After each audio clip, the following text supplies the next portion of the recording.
Ó, e você já mencionou por cima aí algumas polêmicas e tal. Teve algum caso que você sofreu alguma crítica mais forte em cima do método que você se lembra, assim, algo digno de nota aí, ou por enquanto nada? Vi alguma franquia de escola de inglês? Falou, É, Não, tá menina tá não é acabando do com a gente. método, não é do método. As pessoas, na verdade, quando eu comecei no Instagram, foi no momento da pandemia, né, que eu comecei a modelar o método MAB, as pessoas criticavam muito, eu cheguei a receber uma crítica sem colocar meu nome, mas tudo tinha relação com a minha pessoa, né, as características do post da pessoa, sobre, nossa, como assim? Ela tem, né, na época, sei lá, 1000 professoras formadas, mas a filha dela, ela nem fala inglês com a filha dela. E aí, era algo que eu não me comunicava com as pessoas a respeito disso, mas eu acabei fazendo, eu fiz uma live, né, essa que você assistiu, que eu fiz essa live semana passada, que eu chorei na live. Nossa, Rodrigo, eu chorei no meio da live. Tem conexão com a primeira live que eu fui me justificar e explicar o motivo, né, da minha filha não ser bilíngue. E, em Mas resumo, quantos anos ela tinha? na época ela tinha 4. 4. E aí, quase 4, 3 anos e 10 meses, foi quando eu comecei a aplicar consciência fonológica. Eu perdi aquele time do bilíngue, né? E aí, eu fui contar, realmente, o meu processo de maternidade. Quando a gente passa por um processo, não vou falar traumático, porque eu acho uma palavra muito forte, mas por um processo muito difícil, você precisa fazer escolhas pro que você quer passar naquele momento. E eu não tinha sonho de fazer bilinguismo nem nada, mas eu tinha vontade de ensinar inglês pra ela. Só que quando eu me vi mãe, né, de uma recém-nascida, com, sei lá, 1 mês, em uma loja, na época eu estava endividada nessa loja, 4 anos. E aí eu falei, cara, eu vou ter que fazer uma nova faculdade se eu fechar essa loja, eu vou começar a minha vida do zero com 30 anos. Eu não tava com cabeça pra pensar, vou ensinar inglês pra minha filha. Eu falei, eu não tava nem conseguindo ser mãe. Não tava nem conseguindo ser mãe. Então, a primeira live que eu fiz, né, há 4 anos atrás, foi falar assim, deixa eu falar pra vocês qual é a realidade. Quando eu me vi mãe, sozinha em casa, o dia inteiro, com uma bebê de 1 mês, me demandando, não só, né, peito, mais casa, comida, meu marido só chegava depois das 6 em casa. Eu fiquei desesperada. Inglês nem passava pela minha cabeça. Eu só fui pensar em inglês depois, quando ela tinha 2 para 3 aninhos.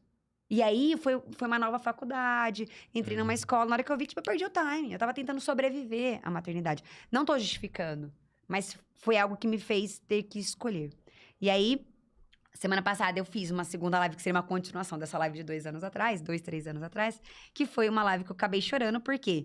Porque quem entende o processo que eu tive, essa dificuldade, porque, só um parênteses aqui, quando veio a pandemia, ela me viu ser professora mais do que mãe. Porque na pandemia eu estava 100% no computador. 100% no computador. Era aula atrás de aula. Não sei se vocês estavam com filhos na pandemia no computador. Mas assim, só o filho de vocês só tinha uma ou outra aula. A gente tinha uma aula atrás da outra, né? E aí, eu falei... E a Luísa é pequenininha, não tava entendendo nada. Ela não queria a teacher Van. Ela queria a mamãe. Ela não queria nem saber de inglês. Que foi quando eu falei, cara, eu comecei a fazer Instagram, eu tenho que começar a falar inglês com a menina. Ela pegou uma aversão, uma repulsa, porque ela me viu sendo. Foi tanto que eu explico que a primeira vez que eu fui fazer terapia na vida foi pra entender, me perdoar e falar, tá tudo bem. Ela vai aprender mais pra frente. Tá tudo bem não ter sido você a pessoa que ensinou inglês pra ela. Ela precisava da mãe, Vanessa, você vai ser mãe. Outro dia eu conversava com uma mãe sobre isso. Eu falei, nessa época eu tive que dar 100 passos pra trás pra ser só mãe. E não ter um nada de inglês em casa. Nada, nada, nada. E aí, fui introduzindo aos poucos. Muito pouquinho. E aí, na live da semana passada, ela precisou ler um poema em inglês na escola. E aí, ela chegou em casa e ela falou, mamãe, eu preciso decorar. Eu falei, não. Filha minha não vai fazer isso, não. Você não vai decorar.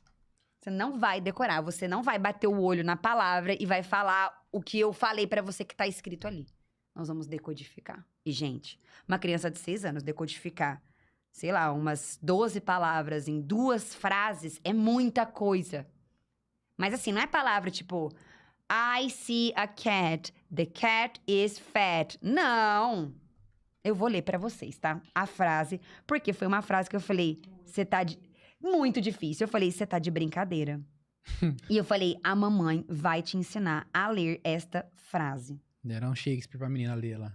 Não, foi bizarro. Não, você não tá entendendo. Eu vou ler, ó, tá? Ó, Luísa. From grandma's love-filled stove to picnic under skies above. É um poema, que geralmente poema você não entende nada, tá falando, né? Mas eu queria que ela decodificasse e entendesse o que ela tava lendo. E foi assim. E ela leu. Ela decodificou. Eu antecipei várias regras de phonics pra ela. Ela leu. E assim, eu fiz a live e chorei, porque eu falei, quem sabe o que eu passei no passado, e nós estamos presenciando isso agora, é uma puta conquista. Aham. Ela leu sem decorar, entendeu o que ela estava lendo e ela aceitou o desafio de estar lá na frente pra ler um poema que ela sabia que ela não ia conseguir ler se ela não tivesse decorado aquilo. Sim, sim. Entende? Então, de polêmica respondendo, foi isso no passado. Só que as pessoas, elas estão enxergando só a ponta final. Ela não sabe o que tem antes. Sim. O porquê daquilo ser assim. Sim. Né?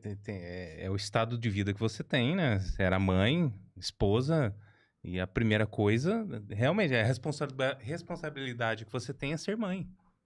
É que a gente não pode comparar a dor, né, de uma mãe com outra mãe, ou Sim. o que ela tá passando. Tem outras pessoas que falam assim, que nem quando eu fechei minha loja de esmalte, eu me senti uma pessoa fracassada, assim, falando aqui pra vocês.